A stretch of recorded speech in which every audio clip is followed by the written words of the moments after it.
여러분, 오늘 생스기빙 우리 감사절입니다. 하나님께 늘 감사하지만 그래도 또 입을 벌려서 우리가 하나님 감사합니다 이렇게 한번 하나님께 고백했으면 좋겠습니다. 하나님 감사합니다. 같이 해봅니다. 시작. 예. 우리 그리고 또 옆에 있는 분한테 감사하십시다. 고맙습니다. 감사합니다. 예. 늘 이러시면 됩니다. 그죠? 그 설교 끝. 우리 아이들 학교에 이번 학기 뭐 이렇게 가르쳐 주는데 이렇게 갔더니 이제 어떻게 가르치겠다 해서 선생님들이 이렇게 브리핑을 하더라고요. 근데 수학 선생님이 이렇게 한참 말하고 누가 이렇게 이제 학부모가 질문을 하니까 우리 수학 선생님이 하는 말이 어쨌든 숙제 좀 잘 하게 해라 이렇게 합니다. 숙제를 해와야지 질문이 생기죠. 아는 게 뭔지 모르는 게 뭔지 잘 되는 게 뭔지 그래야 수학 잘한다고 이렇게 얘기를 했습니다. 우리 성도님들에게 지난주 한번 숙제를 냈는데 매일 내가 감사하는 거 한번 해보자 이렇게 했는데 숙제가 잘 됩니까? 한 반 이상은 그런 숙제가 있었나 하고 하는 얼굴 표정이고 그 중에 또 반은 그래도 해보려고 했는데 많이 까먹었습니다. 네, 제 아내 같은 사람들 보면 뭐 어저께 뭐 달걀 국물에 관심이 많은 것 같은데 감사에 대한 생각은 집중을 잘 안 하는 것 같아. 제 개인적으로 속은 모르겠습니다. 그 중에 이제 반에 아주 우리 훌륭한 성도님들은 이렇게 또 꼬박꼬박 그렇지 뭐가 감사가 있나 이렇게 챙겨 보셨을 거예요. 원래 그렇게 하시는 분들 말씀한 대로 좀 실천해 보시는 분들을 우등생이 되는 겁니다. 믿음의 우등생. 여러분 그 감사절 맞는데 사실 믿음, 소망, 사랑 이게 늘 항상 있을 것이다. 그런데 에밀 브로너라고 하는 신학자는 그 중에 또 하나 늘 있어야 되는 게 있는데 그게 바로 우리 성도의 감사다 그랬습니다. 그래서 감사라고 하는 것이 우리에게 추수감사절로 오늘 이렇게 하루를 정해서 드리고 있지만은 성도의 삶 자체가 우리 행복하시고 신앙생활 잘하는가 다른 걸 잘 이렇게 구별하기는 어렵지만 내 마음속에 내가 늘 잘 감사하는 사람으로 지금 내가 마음을 지키고 있고 그렇게 신앙생활을 하고 있나라고 살펴보면 그런 마음을 갖고 신앙생활을 하고 있는 분은 신앙생활을 지금 잘하고 계신 것이고 그게 아니다라고 하면 뭔가 다른 문제가 있을 수가 있는 것입니다. 여러분 질투라고 하는 것은 다른 사람이 가지고 있는 것이 뭘까 그걸 세보는 거라고 말하죠. 감사라고 하는 것은 반면에 내가 가진 것, 내게 주신 것이 뭔가라고 하는 것을 하나님 앞에서 세어보는 것이다 라고 하는 말을 하기도 합니다. 우리 영성가였던 헨리 나우에는 그래서 그런 얘기를 했습니다. 내가 감사하기로 결심을 하고 이렇게 생활을 해보면 감사할 것이 늘 새롭게 많이 발견되어지는 것을 내가 깨닫는다 라고 얘기했습니다. 즉 사랑이 사랑을 낳듯이 감사하는 것에 집중을 하게 되어지면 그 감사가 더 풍성하게 감사거리를 찾게 만드는 그런 신앙으로 우리의 삶을 인도한다고 하는 것이죠. 여러분 그래서 이 감사라고 하는 것이 우리 신앙생활에 굉장히 힘이 있습니다. 우리의 삶을 풍성하게 만드는 파워가 있는 거죠.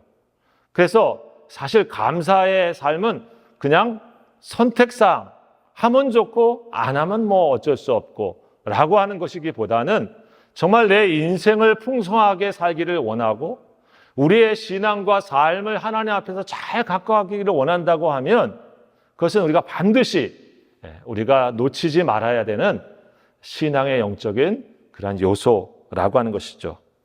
0.3초의 기적 감사의 힘이라고 하는 책을 쓴 데보라 노빌이라고 하는 여자인이 있는데 감사합니다라고 하는 말은 0.3초밖에 걸리지 않는다고 해요. 근데 그렇게 마음을 담아서 감사합니다 하고 진심을 다해서 표현하고 그렇게 살아가는 삶은 사실 우리의 인생 99%의 인생을 바꿔놓을 수 있는 힘이 있다. 이런 얘기를 했습니다. 그 0.3초밖에 걸리지 않는 것이 엄청난 시간과 에너지를 쏟지 않아도 되어지는 그 한 가지 사실이 어쩌면 우리의 인생을 더 풍성하고 성공적으로 이끄는 굉장히 중요한 핵심적인 요소라고 얘기를 하고 있습니다. 여러분 어떻습니까? 우리가 이번 한 주간을 보냈지만 내 마음과 삶 속에 우리가 실제적인 생활 속에서 하나님께 또 우리 성도들과 내 가까이 있는 사람들에게 내가 정말 고마워, 감사해. 그 마음의 표현과 그 일이 내 삶에 얼마나 많이 있었나. 여러분 그거에 따라서 내 자신의 삶에 거꾸로 한 주간 얼마나 행복하셨습니까? 라고 하고 물어본다고 하면 그것과 같이 비례할 것입니다. 여러분 그래서 감사를 찾아낼 줄 아는 사람, 그런 사람은 슬픔과 분노의 감정에 우리가 쉽게 빠질 수도 있지만은 금방 벗어난다고 그래요. 스트레스를 받고 여러 가지 문제를 만나기도 하지만 마치 몸의 근육이 단단하면 우리에게 이민 시스템이 강해서 잘 회복되어지는 것처럼 영적인 건강한 근육이 우리 감사의 삶을 통해서 우리가 많이 회복되어지고 쌓여져서 우리 삶의 많은 일들이 우리에게 원치 않게 다가올 때가 많지만 그것들을 이겨낼 수 있는 내적인 힘이 감사에 있다고 하는 것입니다. 그런 의미에서 다시 한번 여러분 감사 생활이 내 삶 속에 다시 한번 중요하구나 여러분 그렇게 마음에 생각하고 결심할 수 있기를 바랍니다. 하루하루 내 삶에 나는 무엇 때문에 감사하다라고 하루의 삶을 정리하면서 영적인 일기를 간단한 노트라도 하루에 한 가지씩만 여러분 적어보신다고 하면 우리의 삶은 놀라운 풍성한 길로 하나님이 이끄시는 것을 경험하게 될 겁니다. 저는 우리 성도들이 이 추수감사 주일을 보내면서 맛있는 것도 먹고 혹은 또 좋은 행사도 하고 혹은 어떤 좋은 자기 이벤트도 가져야 되지만은 내 삶에 내가 감사하는 생활을 다시 한번 삶의 중심에 두고 그런 삶의 것을 내가 훈련해야 되겠다, 결심해야 되겠다 이런 마음을 갖기를 바랍니다. 영적인 훈련은 사실 나쁜 것은 가만히 두어도 우리 속에 잘 되지만은 좋은 것은 믿음의 훈련이 필요합니다. 잘 훈련을 해야지만 내 삶에 그것이 체질화되어서 우리의 삶에 어떠한 일을 만나도 더 감사거리를 찾을 수 있는 영적인 안목이 더 민감해지고 더 풍성해지기 때문에 그렇습니다. 우리 성도들이 바로 그러한 영적 훈련이 이 절기를 통해서 남은 시간 또 이 한 주간도 계속해지기를 먼저 주의 이름으로 축복합니다. 자, 오늘 문제는 여러분 어떻습니까? 설교의 제목이 뭐예요? 고난 중에 감사할 수 있을까? 사실 우리 좋은 일 있을 때는 저절로 그냥 감사가 좀 잘 됩니다. 우리 시험 봤는데 성적이 생각보다 몇 개 찍었는데 다 맞아가지고 막 95점 그냥 만면의 미소와 함께 감사합니다 하나님 나오고 그렇죠? 우리 권사님 장사하시는데 그냥 좀 요즘 많이 힘들고 어려운데 음식을 이렇게 준비해 왔는데 어떻게 갑자기 막 예약이 더 들어와가지고 막 손님들이 다 오면 어때요? 그냥 감사가 되죠. 그냥 조마조마했는데 감사가 됩니다. 그런데 어때요? 사실 늘 삶에 우리가 생각하는 그런 좋은 일들이 그냥 매일매일 매 순간 늘 있는 것은 아니지 않습니까? 어찌 보면 사실 더 어렵고 예기치 못하고 또 언짢고 우리가 말하는 고난, 고통이 있는 게 우리의 삶의 자리구나라고 하는 생각을 할 수 있습니다. 사실 제가 말씀의 제목을 이렇게 잡은 것도 여러분 아시다시피 우리 성도님들 중에 우리 병원에 입원해 계신 오랫동안 우리 정혜수 집사님도 계시고 또 우리 지난주에 우리 조부용 집사님도 이렇게 갑작스런 또 우리 뇌출혈이셔서 우리 중환자실에 지금 계시게 되는 상황을 하니까 사실 굉장히 마음이 좀 많이 무거웠습니다. 그래서 어떻게 감사할 수 있나 이 추수감사절에. 물론 우리 개개인의 삶에 감사한 것이 많이 있지만은 우리 성도 한 분 한 분들의 일이 다른 사람의 일이 아니고 우리 가족의 일이고 믿음의 형제들의 일이잖아요. 그런 고난이 우리들에게 예기치 않게 찾아오고 또 오랫동안 사실 원치 않는 질병이나 또 어려움 속에 있는 분들이 있지 않습니까? 그런 삶의 자리에서 그럼에도 불구하고 뭘 감사할 수 있는 그런 이유가 될까?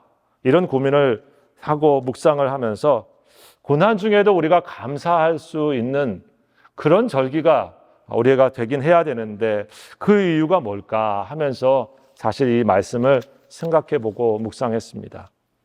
사실 저는 이 말씀을 먼저 하면서 우리 성도들과 제 자신이 오늘 우리 읽은 이 욥의 이야기처럼 이런 고난의 자리에 가는 것을 솔직히 정말 원하지 않습니다. 고난이 당하는 게 우리의 유익이다 이런 말씀이 성경에 있지만 할 수만 있으면은 그 유익이 덜 아프게, 덜 힘들게. 그렇죠. 우리 부모님들 그러죠.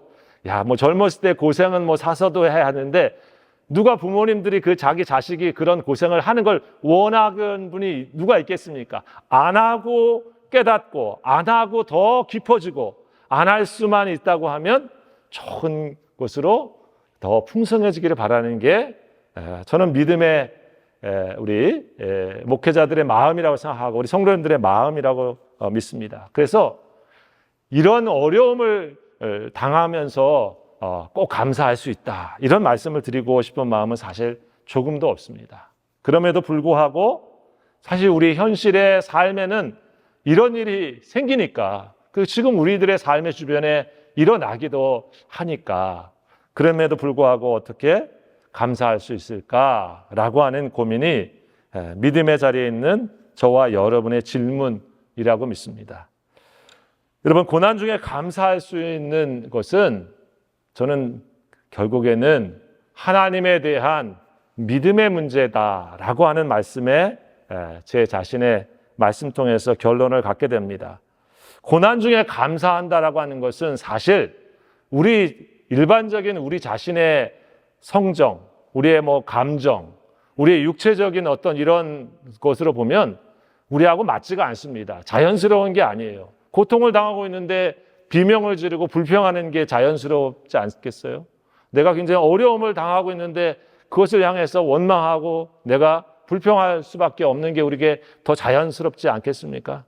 그런 의미에 보면 우리의 어떤 본성적인 것하고는 굉장히 반대적인 것이 이 고통 혹은 고난의 상황인 것이 분명합니다.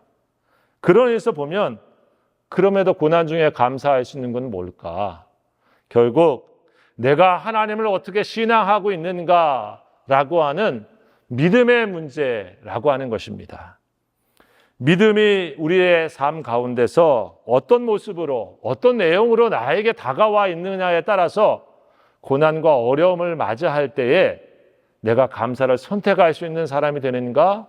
아니면 그 환경 속에서 우리는 불평하고 원망을 선택할 수밖에 없는 사람이 될 수 있는가? 갈라질 수 있다고 하는 것이죠. 그래서 성경에 굉장히 고난을 많이 당한 사람들을 대표적으로 살펴보면서 그들이 고난 속에서 어떻게 감사를 선택할 수 있었을까? 그 비결을 보고자 합니다. 첫 번째로 믿음의 사람인 바울을 우리가 살펴볼 수 있습니다.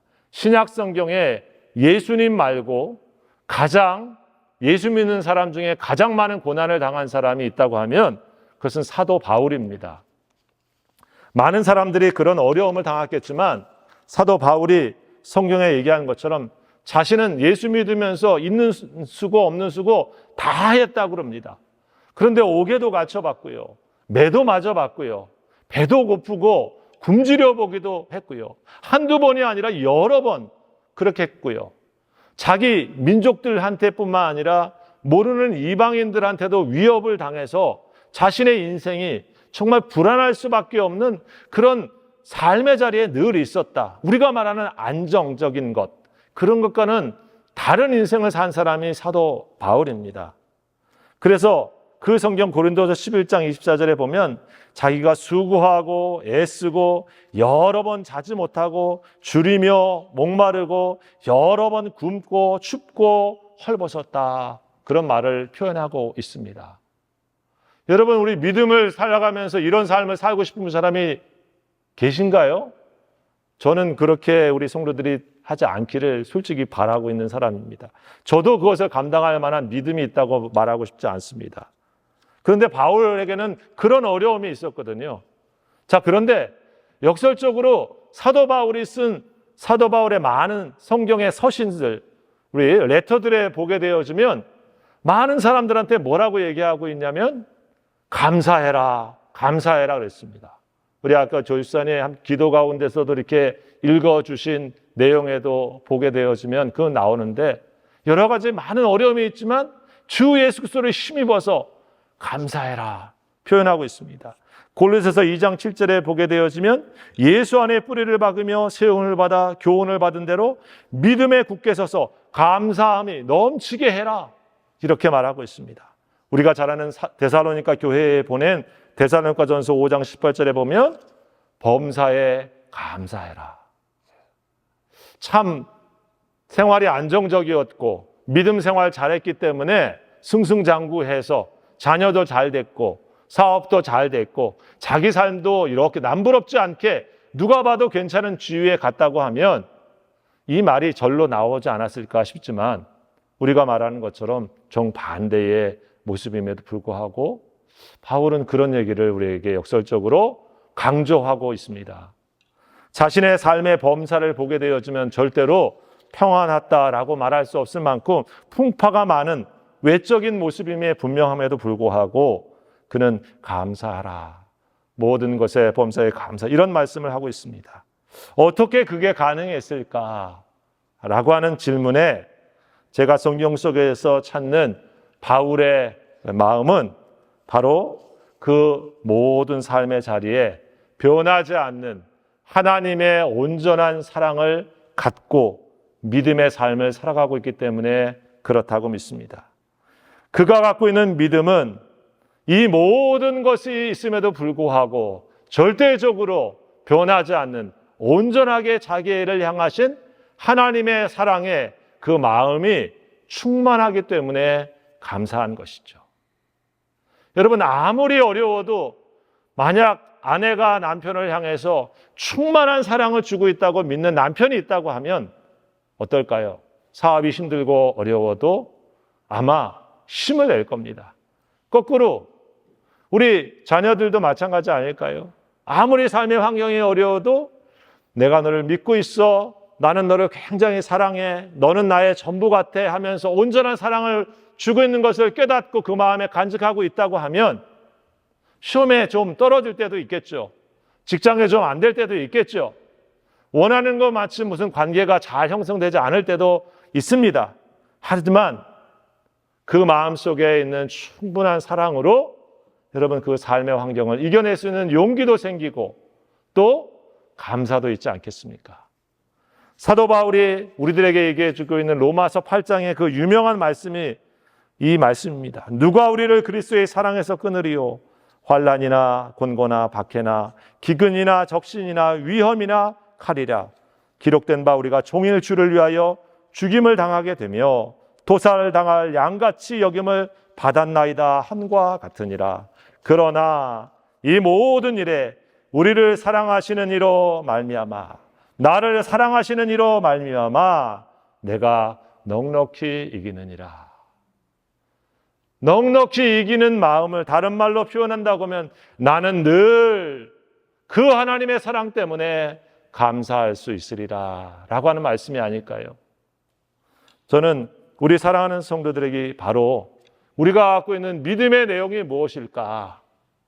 나를 절대적으로 사랑하신 하나님에 대한 사랑을 우리 마음속에 체험하고 가지고 있고 그것을 붙잡아야 우리가 방하는 모든 환경을 뛰어넘어서 우리는 그래도 나를 사랑하신 하나님이 계시지 하고 환난을 당하거나 기근을 당하거나 혹은 어려운 일을 당해도 하나님, 내가 나를 사랑하신 하나님 때문에 감사합니다 라고 하는 믿음의 고백을 하게 된다고 믿습니다.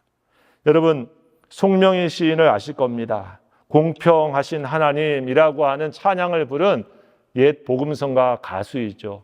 남이 가진 것, 갖지 못한 것 나에게 갖게 하셨네 라고 하시면서 뇌성마비로 살았던 그녀가 하나님께 공평하다라고 하는 찬양을 드렸습니다. 그런데 저는 가만히 생각해 보니까 그게 뭐 공평합니까? 다른 사람은 건강한데 나는 그러지 못한 게 뭐가 공평합니까? 똑같이 열심히 일했는데 어떤 사람은 크게 성공한 것 같고 집에 있고 나는 그냥 월세 내기도 바쁘고 전세 내기도 바쁜데 그게 뭐 공평합니까? 사실 불공평해요. 세상은 불공평합니다. 근데 그걸 어떻게 공평하다고 느낄 수 있는 것일까? 다른 것이 아니라 그런 것을 뛰어넘어 나를 사랑하신 하나님의 사랑은 온전하시고 절대적이시고 나 하나뿐인 것 같이 나를 온전히 사랑하시는 예수님의 사랑을 만났기 때문에 그렇게 말할 수 있는 것이 아닐까. 여러분, 예수님의 사랑은 공평하십니다. 목사이기 때문에 이만큼 사랑하시고 우리 작은 우리 학생이기 때문에 이만큼 사랑하고 그런 거 없습니다.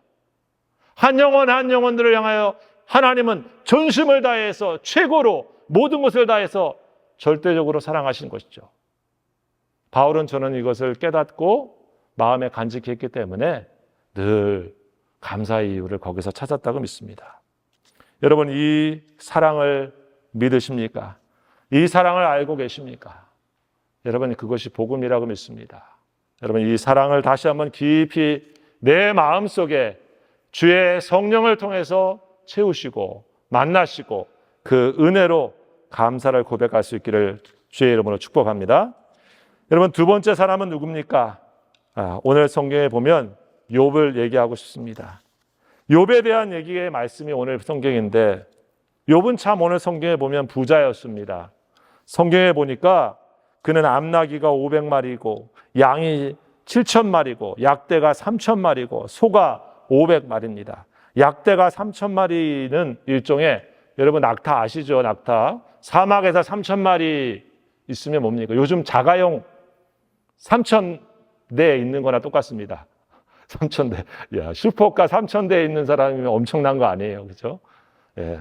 그런 정도인데, 자, 욥은 어떻게 이 고난을 오늘 성경에 얘기하고 있죠. 한꺼번에 다 잃어버리고 있습니다. 하나님의 불이 나와가지고 뭐 어디서 있는 그냥 도적대들이 와가지고 마다들이 그냥 다 죽고 그것도 순차적으로 몇 년간에 오고 있는 거 아니라 한꺼번에 다 잃어버리고 있습니다. 자녀들도 잘 성공했는데 그 자녀들도 하나님께서 어찌된 일인지 그냥 다 죽고 있습니다. 그런데 오늘 여기 성경에 보면 우리가 아는 유명한 말씀이죠. 하나님께 그가 주신 자도 여호와시오 또 취하신 자도 여호와시라 라고 하면서 하나님께 이런 고난에 감사하고 있습니다.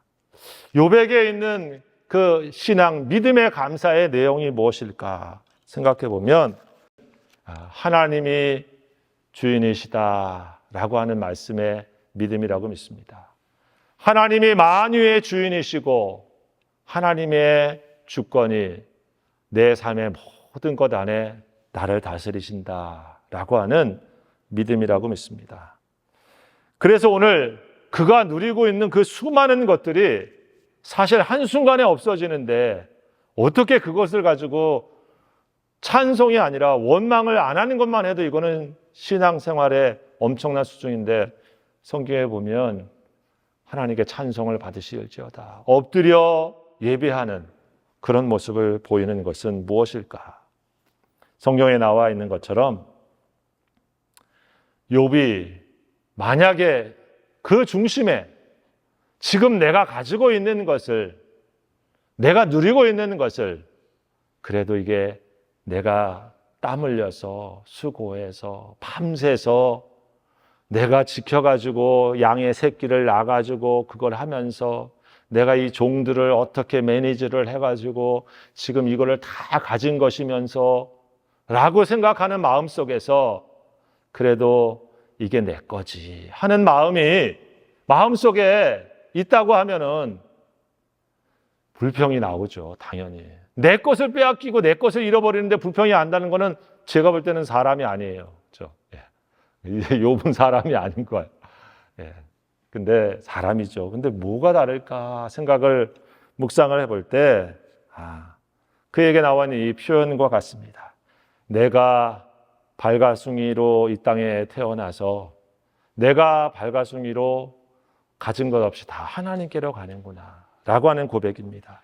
옛날 성경에는 적신으로 왔다가 내가 또한 적신으로 돌아갈지라 라고 하는 21절의 말씀처럼 내가 사실은 아무것도 하나님 앞에서 가진 것 없이 모태에서 알몸으로 나와 싸운 즉 또한 알몸으로 그러 돌아갈지어다.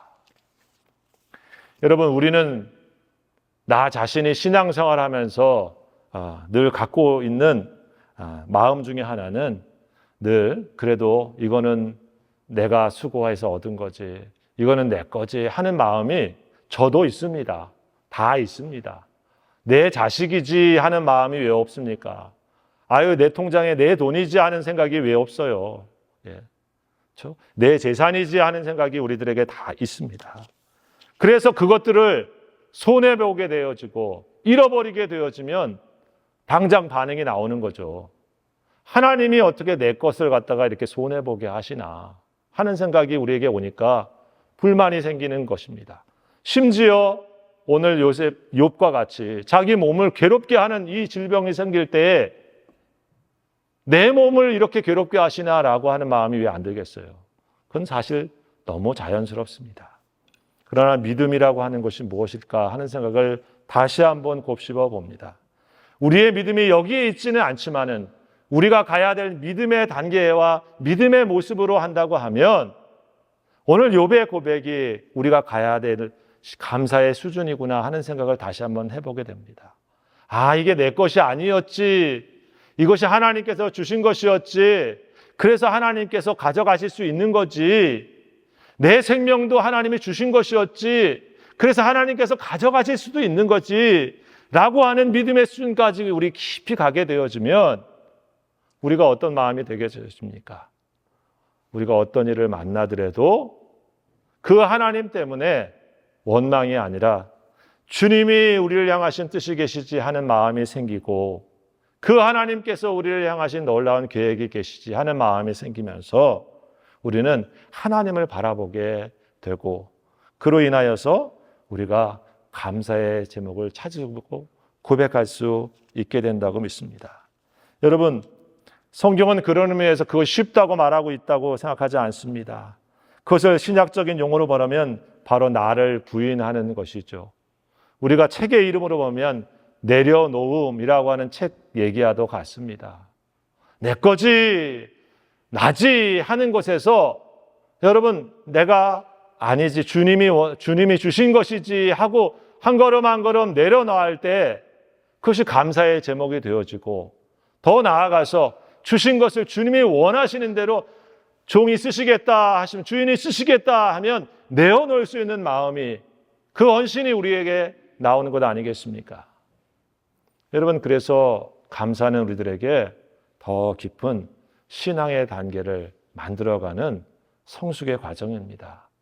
내 것이라 주인하고 했을 때는 우리에게 좋은 것들이 일어날 때만 감사할 수 있지만 모든 것 하나님의 손에 있습니다 하고 하나님이 나의 주인이신 것을 철저하게 믿음의 고백을 재정해서 우리 자녀에 대해서 우리 사업에 대해서 내 인생에 대해서 우리가 인정해 가면 어떻습니까?